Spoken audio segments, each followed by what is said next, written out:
you. Can you hear me at the back of the room? Yes? Okay. And I'm on the creative writing faculty here, and I'll be your MC for the afternoon. And I'd like to begin by warmly welcoming you all to this very special, intimate occasion, seeing as there will be 6 graduates this graduating class, a Goddard graduation. And for those of you who haven't been to one of our graduations before, the Master of Fine Arts students who are graduating today chose this program for a number of reasons. But for this moment, I'd like to focus on just one: the demand that they open themselves to uncertainty. The study of creative writing demands that you face what you do not know and might never know, and it also requires you to face that not knowing on a daily basis at your desk alone. For the students who are graduating today, this ceremony is the public celebration that they now know something about themselves as writers in the world, as well as a public recognition of all the hours they toiled in isolation at their desks. To the members of the audience who are new to this particular ceremony, at Goddard, each graduate becomes his or her own valedictorian. This means that after their advisors introduce them, or if their advisors are not present, after their second leaders introduce them, they will each give a 3-minute speech. Finally, this is amusing to me, right? Because usually this is the bit where I say, listen everybody, remember we only have a limited amount of time and everybody has to share equally, so don't go over your 3 minutes. But you could probably do 3.5. So there's only 6 of you. But we're timing you, right? 3.5 minutes each. I'd like to end my welcome with the program tradition of acknowledging that most of our graduates have been aided on their MFA journeys by the love and support of extended family members or friends. So if you are a family member or friend, you can either stand up or wave your hands, and we'd just like to publicly acknowledge you.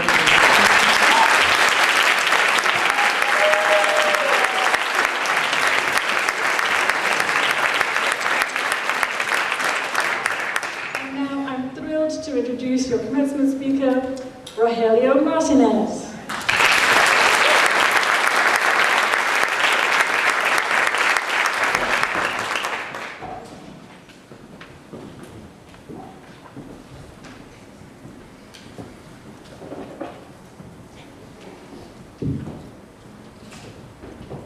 Colleagues, staff, family and friends, and of course, graduates.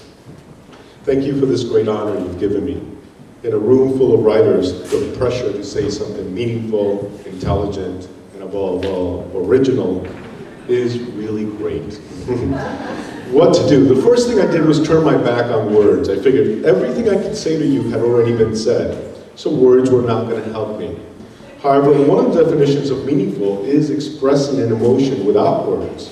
The solution to my problem. All I needed to do was look at some silent films, string together a set of looks, and I'd be doing something meaningful, intelligent, above all, original. Over the last few days, I spent a great deal of time in front of the mirror, working out some meaningful looks for me to share with you today. On more than one occasion, I did think of Carly Simon's "You're So Vain."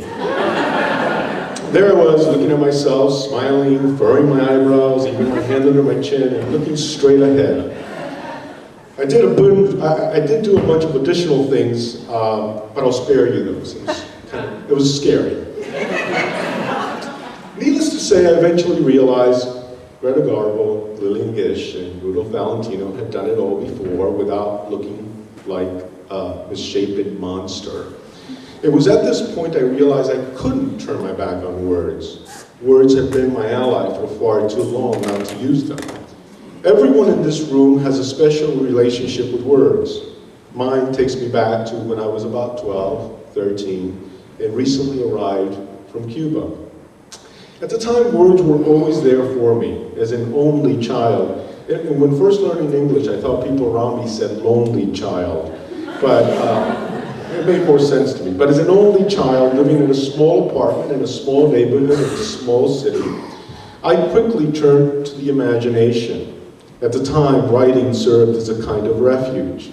As someone who'd lost so much when my parents decided to emigrate, and the loss included one parent, I turned to writing. Let me now remind you that at this time I was also beginning to learn English. I was learning how to make a new language work for me, how to write one sentence and trust that a second would follow. In fact, I wasn't just learning basic English, I was discovering idioms and expressions that at first made little sense to me. I would try translating these from English to Spanish only to discover their real meaning hiding somewhere beyond the reach of the literal. Before long, I was using an arm and a leg, loose cannon, easy as pie in my writing. There were other expressions, though, that remained a great mystery to me. Heebie-jeebies and fuddy-duddy were two of those. But a great split was about to occur. It was a split I'd only become conscious of years later. The split occurred when English became for me the language of the imagination, the one I would use every time I wanted to run away, to soar, to escape, the language I would use to laugh. On the other hand, Spanish became the language of reality. It was the language my mother and I used every time we called my dad in Cuba and had to beg the operator on the other end to give us one more minute with him. The Cuban Revolution was very stingy with the time it allowed its citizens to talk to the traders living in a snowy paradise of Coca-Cola and Sears. Spanish then became the language my mother and I used to confront reality. English was mine and mine alone. It was a blank slate that presented me with none of the problems Spanish would present me with. English was the one I used when I wanted to run away from reality. It was at this time I started to put words into the mouth of my characters. I made up new worlds and filled them with people who only spoke English. Years later, I would discover the teleplay screenwriter Dennis Potter. The Singing Detective is one of Potter's greatest achievements. In it, Potter presents the viewer with another great split. A writer is in the hospital suffering from a terrible case of psoriasis, but his imagination pulls him away into a fantasy world of gumshoes and singing. It's a world straight out of the work of Raymond Chandler. Potter continued to be obsessed with the possibility of running away from one harsh world to a more beautiful one, a more magical one where people would just burst out into songs. He would do this time and again in his work. Pennies from Heaven and Lipstick on Your Collar immediately come to mind. This great split between the real and the imagined is one that all writers experience at some point or other. But the split is not simply about the imagination and the real, it's about something else. All of us are in this room today because words have brought us together. What we do with words, how we take words and use them to change something about our life, our past, or even our future. Words give us some control over our lives. Words offer us shelter. Words are our friends. They offer us the promise that things can end the way we want them to. And if they don't, there's always the opportunity to rewrite. But as you already know, the imagination and the real often clash. The split between those two is never a clean one. It's never as clean as I've led you to believe, or as Dennis Potter's characters would make you think. The split is messier. The split occurs in a room at the end of a dark hallway that few dare to enter. In these last 2 years at Goddard, you've been given some candles, maybe even a flashlight or two, and told, go, enter it. The faculty has stood behind you, quite a few steps behind you, and watched you go. You've approached the room cautiously and with a healthy sense of fear. But all of you have opened that door. All of you have entered that room. And what have you found inside? A mess of the real and the imagined. A mess that's allowed you to do some incredible writing. A mess that has only given you more strength. In that mess, you found your work. It's powerful because you have used the real in your life. It works because you have used your imagination. My own split between English and Spanish came to an end when I began writing plays. At first I wrote plays that had nothing to do with my life. They had nothing in them. It was pure imagination, pure English, pure falseness.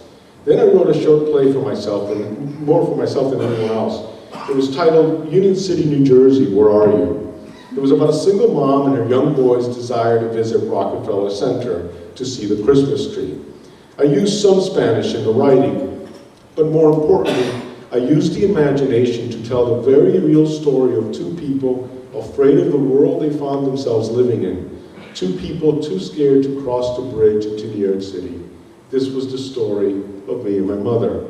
After this one play, my writing changed. I had no trouble entering that messy room I've already talked to you about, and grabbing whatever I could grab. Am I running out of things to take out of the room? Surprisingly, no. In fact, that room gets messier. Yes, the longer you live, the messier the room gets. For some of us, it's so messy, we've had to take over a second and a third room. In Carol Churchill's gender-bending gem of a play, Cloud 9, the first act takes place in colonial Africa. The wife in the play, Betty, is played by a man. Churchill's explanation for this is that at this time the wife, quote, wants to be what men want her to be. The second act takes place 100 years later, but the characters have only aged 25 years. In this second act, Betty is played by a woman. As she, and this is Carol Churchill again, as she gradually becomes real to herself. Excuse me. In the last few moments of the play, the Betty from the first act reappears, and the two characters, the past and the present, embrace. As the curtain comes down, one is left with that image, with the idea that the past is always there. It doesn't go away. You can attempt to change it, to run away from it, but it's best to embrace it and come to terms with it. In the 2 years you've been here, you've done some embracing. Your new self has shown great courage in applying your imagination to the real. You have called on past challenges to create new and exciting work. You're now able to put those candles and flashlights aside and walk down that dark hallway and into that messy room without any fear. In connecting the real and the imagined, you go out into the world kinder, more forgiving, more understanding person. You leave us a better writer. Congratulations.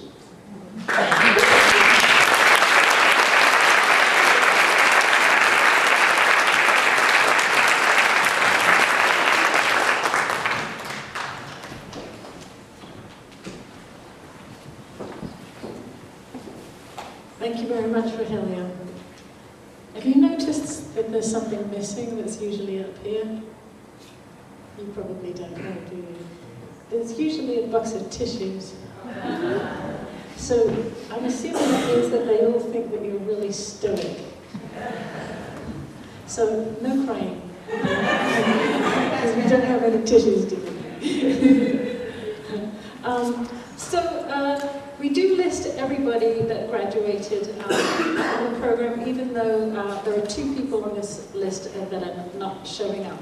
I'm not sure if it's work commitments. I actually don't know why they couldn't come to their graduation. But we do like to acknowledge that they've graduated and say their name out loud publicly so they can be told back home that it really happened. So the first person is Noah Alexander Dorsey. So let's just give him a round.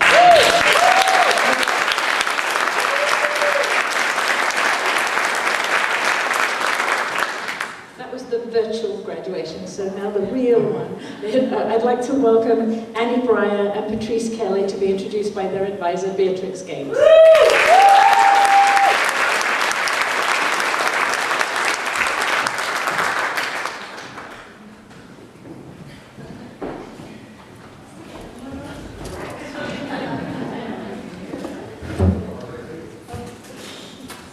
They just did, yeah. It's a pleasure to introduce Annie and Patrice. Annie Breyer has produced a compelling poetry thesis entitled Detritus. Annie takes on the subject of toxic waste burial at Colorado's Arsenal, alongside exploring physical spaces of buried violence in her own childhood nearby. This is contrasted with a freeing space of her own early discoveries of specific art pieces that helped her imagine more. Breyer has created a fine collage, narrative and lyrical explorations of the ground under her feet as she looks at the effects of childhood secrets descriptions of her own photographs of the Colorado Arsenal, and the art that gave her a tactile and visual opening to the world. This weave creates a story taken from the secrets of the past and exposes them in the present light so we can see the role of art in maintaining an intimate human space and the possibility of reclaiming beauty through witnessing. It is this form of detritus that Annie Brer explores in her adventurous MFA thesis. She worked really hard for clarity, cutting the unnecessary, and discovered a leaner prose poetry and unfolding imagery that has become her trademark.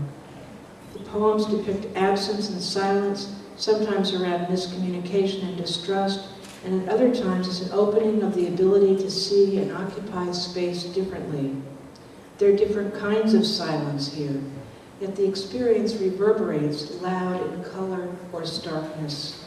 The family stories circle but do not necessarily connect. There's the call to the sensual world outside and the arsenal snapshots as the ultimate frame to the meanings we are left with. Annie is the one who decided to go to the arsenal site to take photographs. In the vein of the unexpected, there is healing where you perhaps least expect to find it, in ground as poisonous as the arsenal. As she presents the facts of toxins held in the ground, the lack of life above ground, and what creatures lived there, she casts a light. There are many forms of seeing in detritus, and she has sharpened what we see and how we see it. As her first advisor, Juliana Spars, said, Annie came to Goddard saying she had never written anything before, that she was a beginner. This was both true and untrue. She has long been an artist, unquote. Annie has completed the program as a poet who makes visual art. This is an achievement, and I think her manuscript Detritus is a provocative collection of poetry.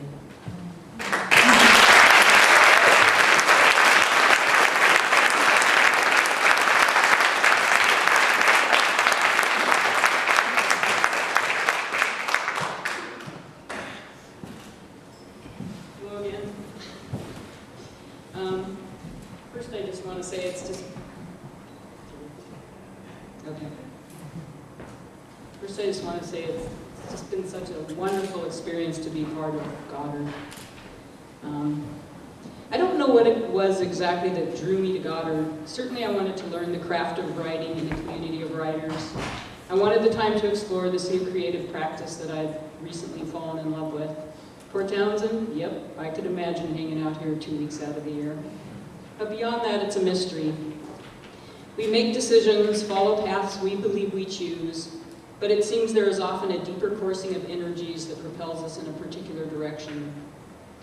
Often the reason for our journey remains unclear, but sometimes we get a glimpse, a momentary embodied vision that positively suggests other realms of meaning. From the beginning here at Goddard, I felt this to be true. Sure, I came here to learn to write, but beyond that, I sensed something else at play. I can only guess what that might be, but it seems at this place in my life, I'm here to connect with others, move deeper into relationship, to learn more about love. The last 2 years have been difficult ones for me, especially this final semester. My coursework in writing helped to sustain me through the various challenges and transitions. And through it all, I was blessed with the continuous gift of support, compassion, and love. From complete strangers to family and friends and the students, faculty, and staff here at Goddard. There were those who called offering support, encouragement, and inspiration, those who offered their homes to me, others who walked with me, and one friend who took me kayaking. I feel really grateful. I especially want to thank my dearest daughter, Stella, my advisor, B. Gates, and my good friend, Patrice. I offer this reading to everyone here, those who helped me along the way, written by John O'Donohue, titled Blessing. On the day when the weight deadens on your shoulders and you stumble, may the clay dance to balance you. And when your eyes freeze behind the gray window and the ghost of loss gets into you, may a flock of colors, indigo, red, green, and azure blue, come to awaken in you a meadow of delight. When the canvas rays and the currach of thought and the stain of ocean blackens beneath you, may there come across the waters a path of yellow moonlight to bring you safely home. May the nourishment of the earth be yours. May the clarity of light be yours. May the fluency of the ocean be yours. May the protection of the ancestors be yours. And so, may a slow wind work these words of love around you, an invisible cloak to mind your life. Thank you.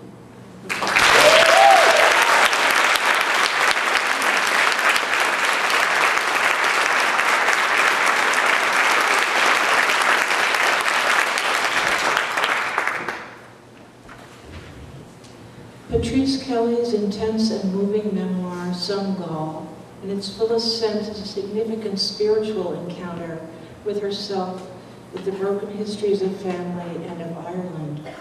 In writing Some Gaul, she has found a way to ground herself as a survivor of a legacy of violence in a working-class Irish family in New York City, without dismissing or forgetting all that brought her to the need to witness the story. By necessity, she explores her place in it and her partial escape from it. Patrice located a place in the body from which to speak, some Gaul. The Gaul, metaphors surrounding the gallbladder, and traditional aspects of Gaul in fable and traditional healing. She added crucial material in the last few semesters about the Irish potato famine, which she read about this morning, the silence about the suffering and numbers of dead from starvation, and laid the groundwork for the intergenerational terms common to unspoken tragedy and protecting your own. A particularly moving moment comes on a trip to Ireland when Patrice, while looking for her mother's family's hometown, discovers a passerby with the same last name. He tells her she is standing in her mother's family territory where she learns the worst of it happened. It is the place of mass graves. The town is not marked because it disappeared, even though everyone of that place knows the truth. Patrice locates how this legacy of hurt is rooted deep in her own family. Patrice sets up each of her siblings with an allegorical name associated with the personal iconic events within the family drama. She depicts the sibling relationships through troubled contact in the present, informed by flashback, and shows the father's relationship to all close to him in detailed scenes of brutality. By the end of the memoir, Patrice can offer him a space differently from the powerfully depicted territory of abuse and cruelty that defines him for much of his life. No less remarkable is showing how her mother maintained a sense of humor and true generosity within devastating, ongoing violence. Patrice shares the same generosity of spirit toward her own circle of beloved friends and her children in the book. When Patrice gets to some form of forgiveness, and this is not a given, nor is it for us to claim or judge, she has earned them, not extra or sentimental. They are smaller ways of saying something much larger. As her first advisor, Elena Georgiou, said, I encourage the ambition Patrice has for her work. I have every faith that Patrice will write the memoir she hopes to write, filtered through one heart and one mind. Patrice has worked hard to engage with the difficult and moving material of this memoir, and this having never done it before. She can be proud of having some Gaul and producing this compelling thesis. Congratulations.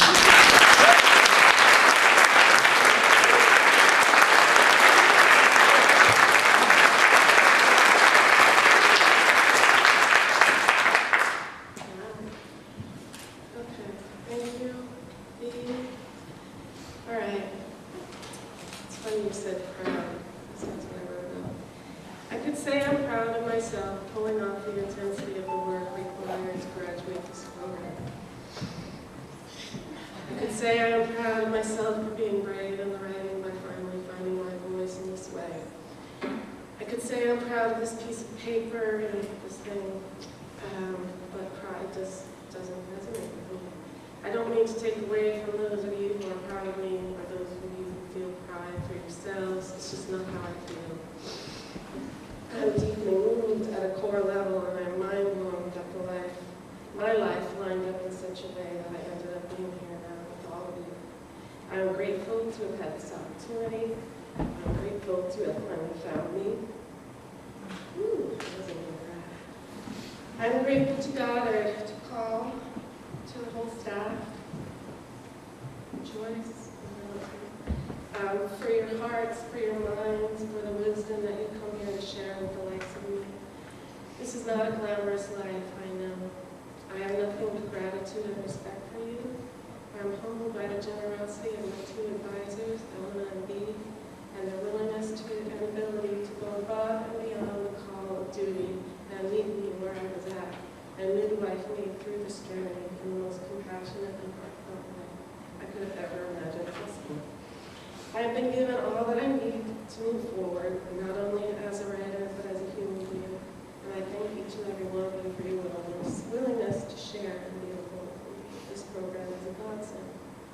I never thought I'd get an MFA. I never even knew what an MFA was until 4 years ago. I also never thought I'd ever go to college. Why would I do such a thing? But at 46, there I was in college, and here I stand at 52. With a Master's of Fine Art in Creative Writing, when I never knew I could write. But it was never about the degree, it was about transformation. It was never about academia, it was about building relationships. Thank you to all my classmates and for the love and support. I wish you all well on this journey. I'm grateful for my friends, for the ones who are here today and for the ones who could not make it. I'm grateful to the spirits, to the angels, to the ancestors, and for the mystery and for the love that keeps it all together. I'm grateful for my dear friend Kathy, who keeps me connected to the heavens, to the stars, to the atomic particulates and reality and all things at play. I am grateful for my dearest, oldest friend Elizabeth. You are my grounding wire who saves me from falling off the curb every day.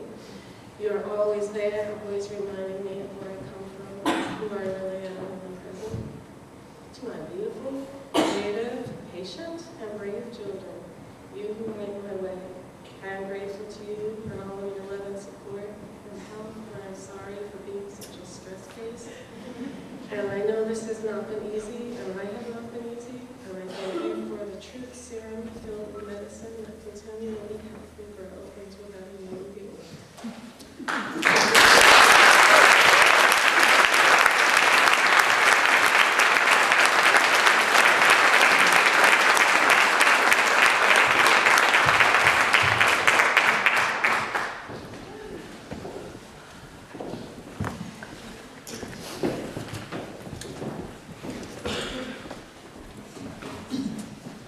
Next, I'd like to ask Laura Yeoman to come to the front of the room.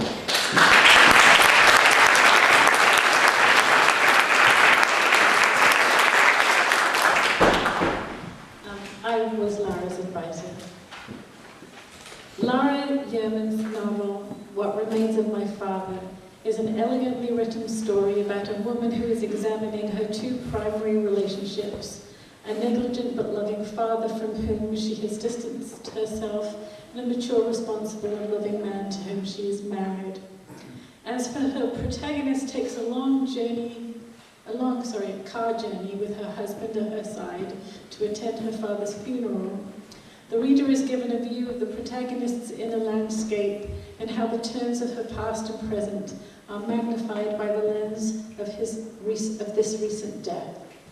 It is on this journey that she finds the courage and strength to change her passivity into action, to make sure the rest of her days are spent as a woman who takes responsibility for her own life.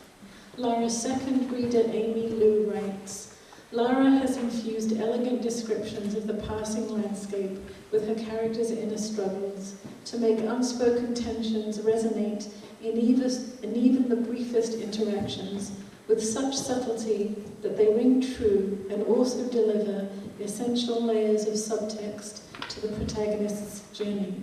Laura, you should be proud. Congratulations.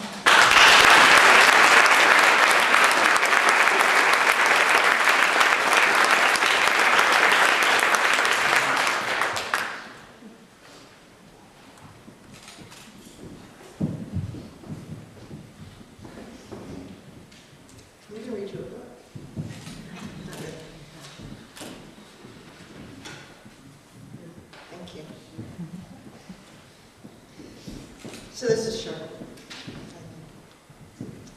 So I'm going to begin with the gratitude to Elena and to Amy. I appreciate how much you never accepted anything less than my best work. For giving me the knowledge to make it even better, and for the challenges as well as the encouragement. Couldn't have done this without you. To JD, my husband, for giving me the space and time and support I needed to get this done. You sacrificed, and it hasn't been unnoticed. Thank you, I love you. To my Goddard people for dragging me through the tough times, I love you all. When I showed up at this fort 2 years ago, a man with wild black hair stepped in front of me and said, "Why haven't you won?" It was awkward. All I could say was, "What does that even mean?" But now I realize it meant I was starting a process that would change me completely. Writing was no longer what I did when I had free time, dreaming of a future when I would write that book. Now writing has become a daily necessity, my work. Before the first week ended, I was told, "You are a writer." Looking back, I realized that Goddard, this process, has not transformed me into a different person. Rather, it has helped me to become more truly myself, whoever I have always been. And so to the G1s who may just now begin to realize the power of this program, to you in the middle semesters who are trusting the process, growing in ways you may never have expected, and to us, my fellow graduates, who now know that this isn't simply the end of 2 years of hard work, but a commencement, a completely new beginning. And I'm going to read some lines from T.S. Eliot's Dry Salvages. Fair forward travelers, not escaping from the past into different lives or into any future. You are not the same people who left that station, or who will arrive at any terminus while the narrowing rails slide together behind you. Fair forward, you who think that you are voyaging. You are not those who saw the harbor receding, or those who will disembark, here between the hither and the farther shore, while time is withdrawn. Consider the future and the past with an able mind, and do not think of the fruit of action. Fair forward, O voyagers, O seamen, you come to this fort, you whose bodies will suffer the trial and judgment of the sea, or whatever event, this is your real destination. Not farewell, but fair forward, voyagers.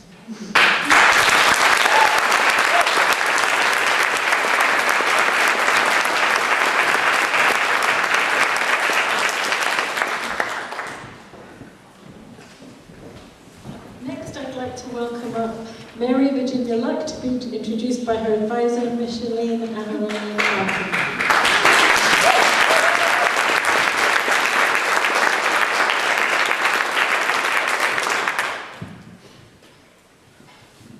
Gina Luck's thesis, The Art of Saving Lives and Other Stories, is a collection of stories which are as luminous as they are strange, wonderfully phantasmagorically evocative, written in a rich and detailed metaphoric language that is all her own. The stories touch on loss and grief and death and wild storms in the water and families, which are the nexus of these worlds. As B. Gates, her second reader, wrote, there is always a beauty, whether a comfort or not, and the grace and exploring prose travels far, documenting inner states of damage and some outer struggle, but always portraying the sensuous and sensed world of nature in all its strength, terror, and redemptive cycles. Bravo and congratulations, Gina.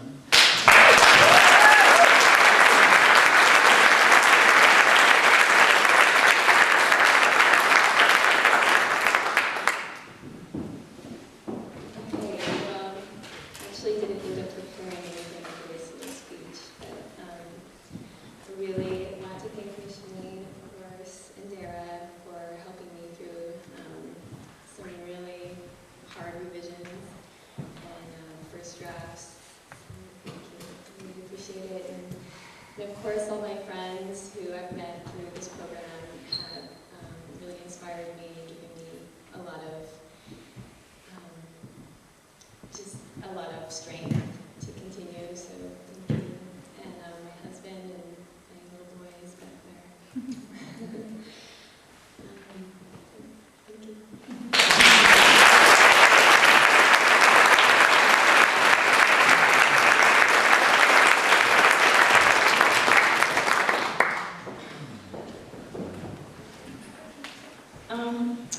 Jasmine Cronin Giorgiotti is also unable to be with us for graduation, so if we could just give her a round of applause.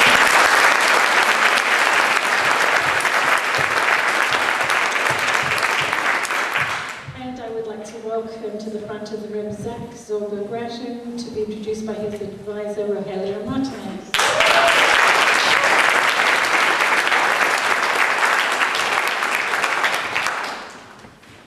Zachary Gresham's Lost Son is a complicated thriller. In it,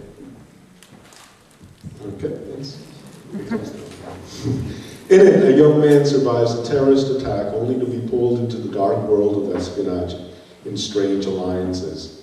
The young man in Mr. Gresham's script is given a whole new identity.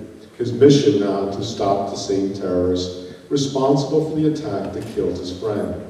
Both gripping and emotionally grounded, Mr. Gresham writes with great specificity. It's his attention to detail and his ability to take his audience with him to places we don't know exist that makes Mr. Gresham a real talent. But it is his boundless curiosity and energy that will help his special talent grow. Congratulations.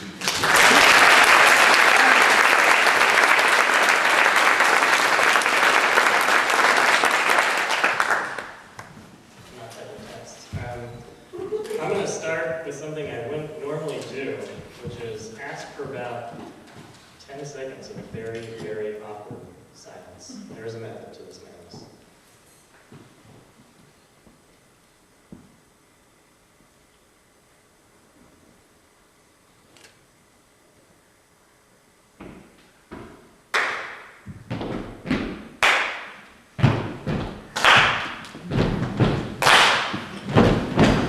Silence we heard as anxiety stirred because as creative writers we are drawn to words. The stories exist whether we write them or not, and the challenge we face is just us and the plot.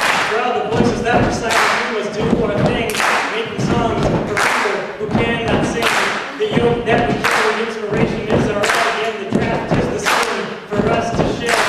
Today is the day that I can say that I'm a master screenwriter with an MFAW.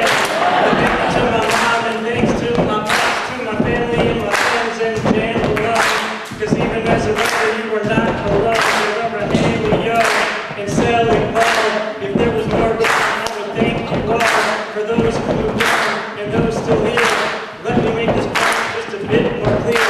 Writing is the chance to give verbal form to the creative on seeing that imperfect storm. Put the pens to the paper and push those keys. Cut your teeth on the screen, make your fingers bleed. Not about what you want, what your heroes need. Fade in triple thirds, craft every scene.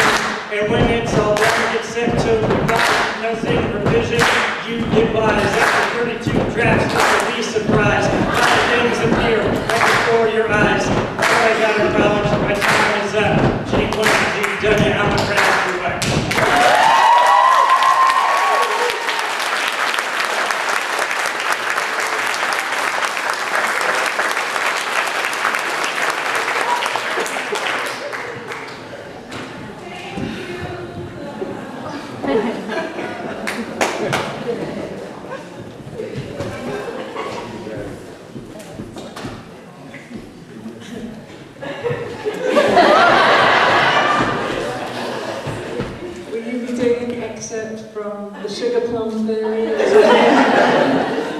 Okay, so last but not least, please welcome Ruth Schomler to be introduced by her advisor, Victoria Nelson.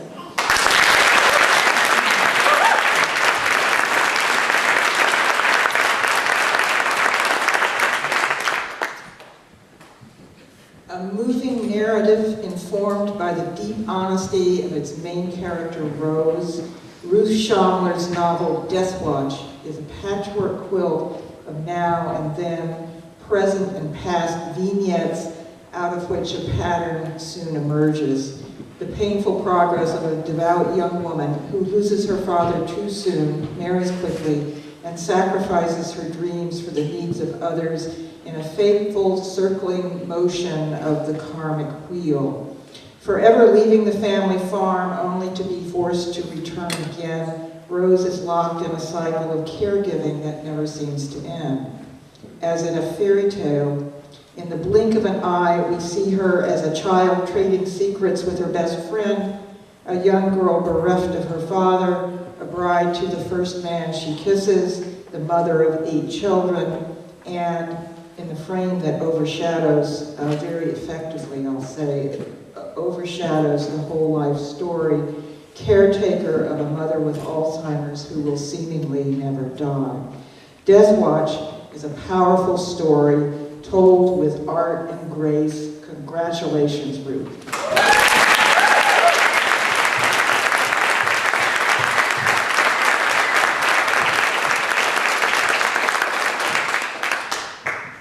First of all, I would never know how to follow Zach.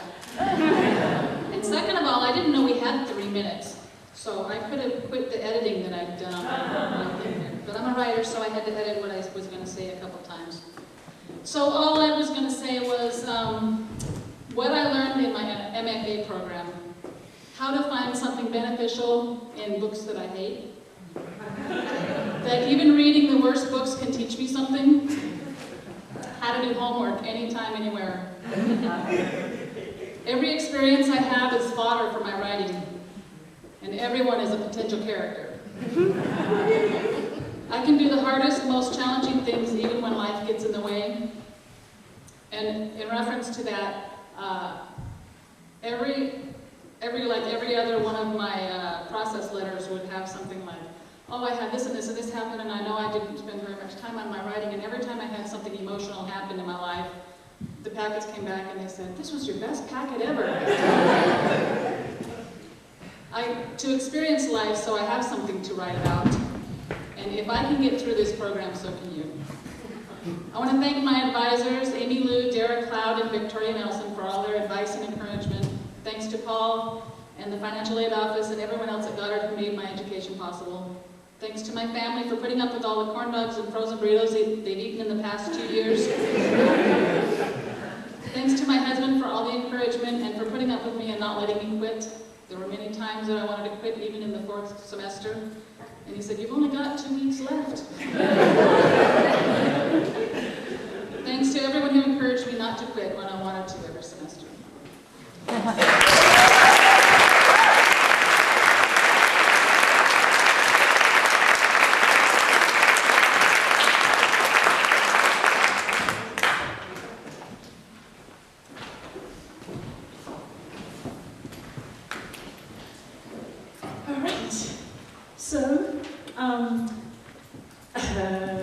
This is the bit that you've all been waiting for, right?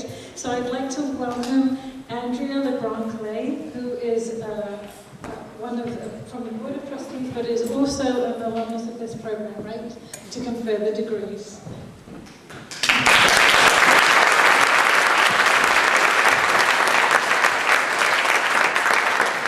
It's a really deep honor, partly because I am one of you, partly because when I was in Vermont doing my MFA, I dreamed of a West Coast program, and partly just because you always inspire me, and so it's great to be here. I wish I could do a grant.